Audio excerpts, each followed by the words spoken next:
মাননীয় উপদেষ্টা, আপনার হাতে সময় আছে 6 মাস। আপনাকে চূড়ান্তভাবে আমরা কয়েকটা প্রস্তাবনা দিতে চাই। আগামী 1 সপ্তাহের মধ্যে আপনি ইন্টারিম ভেঙে দেন। ঠিক।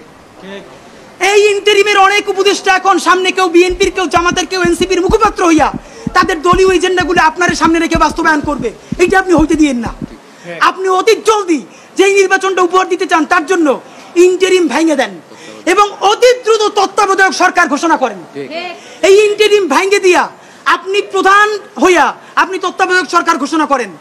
আগামী 6 মাস মাননীয় প্রধান উপদেষ্টা, এটা অনেক অনেক বেশি ইনাফ, মোর দ্যান ইনাফ এই দেশে পাল্টাই দেওয়ার জন্য। আপনি কিছু বিপ্লবী সিদ্ধান্ত নেন। সেই বিপ্লবী সিদ্ধান্তের মধ্যে আপনি 1 নম্বরে বলেন যে এই দলই ক্ষমতায় আসবে ওয়াদা করতে হবে 72-এর সংবিধানকে বাতিল করতে হবে। যেই 72-এর সংবিধানের মধ্য দিয়ে বাকশাল হয়েছে, বিচারিক হত্যাকাণ্ড হয়েছে, সেই সংবিধানকে নতুন সংসদে বাতিল করে জুলাইয়ের ঘোষণাপত্রের আলোকে এবং জুলাইয়ের সনদের আলোকে নতুন সংবিধান রচনা করতে হবে। নাম্বার 2, প্রতিনিধিত্বশীল স্বাধীন পুলিশ কমিশন গঠন করতে হবে।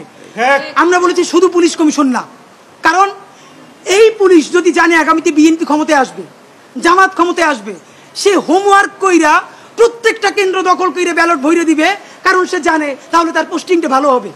সুতরাং আমরা চাই একটা প্রতিনিধিত্বশীল স্বাধীন পুলিশ কমিশন। এটা যদি 10 জনের মেম্বার হয়, 2 জন বিরোধী দল থেকে থাকবে, 2 জন বিশ্ববিদ্যালয়ের শিক্ষক থাকবে, 1 জন শহীদ পরিবার থেকে থাকতে পারে, এই পুরো সরকার থেকে থাকবে 5 জন, বাকি 5 জন অন্য স্টেট থেকে। যদি সেটা হয় তাহলে ন্যূনতম তাকে কিন্তু একটা কন্ট্রোল করা যাবে।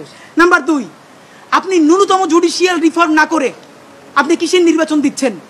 এই যে নির্বাচনে খুন হবে প্রচুর, সেই খুনগুলো নিয়ে তো মামলা হবে।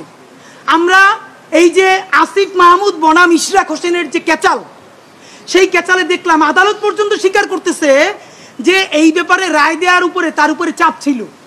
কোনো রাজনৈতিক দল ক্ষমতায় নাই, সেই অবস্থায়ও যদি আদালত বলে যে এই রায় দেওয়া তার উপরে চাপ ছিল, যখন রাজনৈতিক দল থাকবে তখন তো চাপ লাগবে না, তখন আইন মন্ত্রণালয় দিয়ে লিখে পাঠাবে, সে শুধু সাইন করে দিবে। সুতরাং আপনি জুডিশিয়াল রিফর্ম কি করলেন সেইটাকে আপনাকে স্পেসিফিকলি বলতে হবে।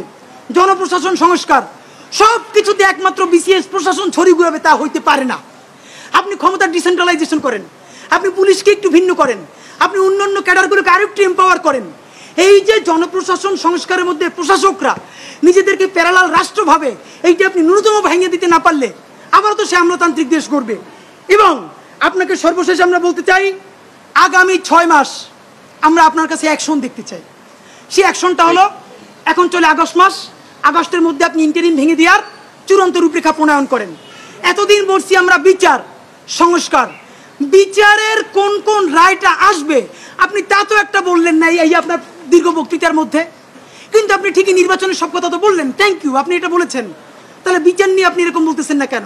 নাম্বার 2, এতদিন আমরা আগে বলেছি সংস্কার, তারপরে বলেছি মৌলিক সংস্কার, না এখন মৌলিক সংস্কারও বলি না, নির্দিষ্ট 5টা সংস্কারের কথা বলেছি।